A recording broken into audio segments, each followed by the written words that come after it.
Today I'm going to show you two drills I use for conditioning, and you can use them in a couple of different ways. You can use them as intervals where you do like timed interval of so many seconds doing the exercise, so many seconds rest, or you can do it for reps.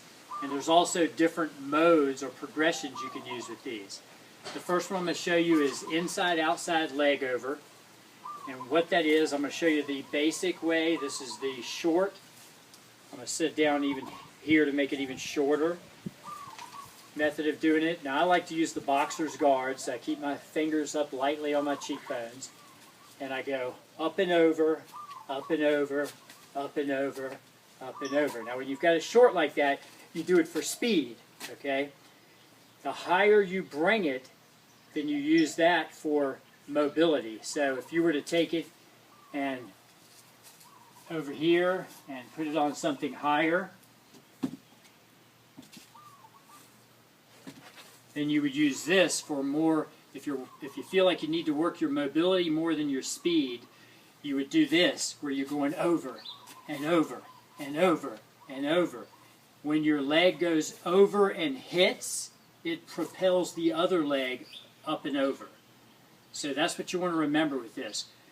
You set it up high to work mobility, and if you are using a sledgehammer like I am, you want to set it so that this is crossways here, so that if you nip it, it doesn't fall over that easy. But if you hit it hard, it's going to fall over, you know, and not destroy your leg. Okay, cut.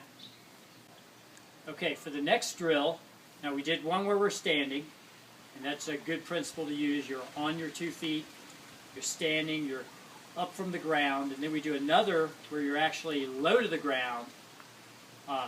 So you're working the different levels, and you'll see what I mean when you do it. You'll get, if you do everything up, you're not used to going towards the ground. But if you do everything low, then you're always used to being to the ground. You're never used to standing up. Now this is actually a combination here. It's called the floor bar hop. You can take a piece of sturdy pipe and just bolt it to some 4x4 pieces and make your floor bar, or if you're, you know, got all the gymnastic equipment, you probably have a floor bar. Okay, so there's a couple of different progressions you can use on here. The first is just, you basically get in a plank position and you butt tight, gut tight, exhale as you jump to the bar, not on top of it, stand up, and as you're standing up, jump over and turn 180 degrees, go down with an exhale, inhale, exhale, exhale, inhale, exhale, inhale, exhale, inhale, exhale. Now that's slow because I'm showing you. So the next progression would be the jumping on the bar with your feet to the outside of your hands. It takes a little less flexibility. So put your hands about shoulder width, tight butt, tight gut, exhale, jump up, turn, don't lose your balance like I just did.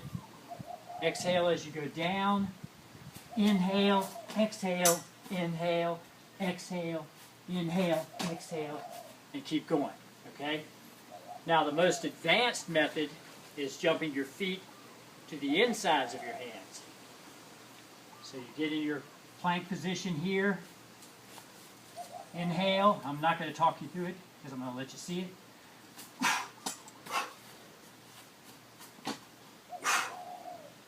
Do usually about 10 reps of that, unless you're doing a timed interval. When I do timed intervals, I use the Tabata protocol time, realizing that I'm not doing true Tabata. True Tabata usually only works with a stationary bike. You can do it sprinting. Some people would probably do it with a Versa Climber, which is a machine where you're like this and your feet are moving at the same time. It has to be something that there's a high turnover rate. Okay, now if you see that there's a common theme in the last two things I showed you, they all directly or indirectly relate to combat techniques and concepts. So the inside-outside leg over is just mobility for your hips, which helps with kicking. You can use that to clear or to actually kick somebody, pull a Billy Jack on them, kick them in the face. You know, you young guys probably never saw that movie, but then the floor bar hop is just good, you know, flexibility and mobility for moving while you're low, hopping, you know, things like that. All kinds of up-down mobility that really works great in combat. And when you and those are generalization. It's not specific. You do your specific combat techniques, you know, where you're working on a bag or a target, or light sparring, or full contact sparring with all your gear on. That's the way to actually improve your combat techniques and take yourself to the next level. These are techniques that you use to take your physicality to the next level, and then you've still got to translate that over to real-world techniques that you can use in the real world when you're defending yourself or others. So that's basically what I wanted to say about that. So I just didn't want any confusion on that. Those aren't actual combat techniques, but they do directly and indirectly relate over to combat.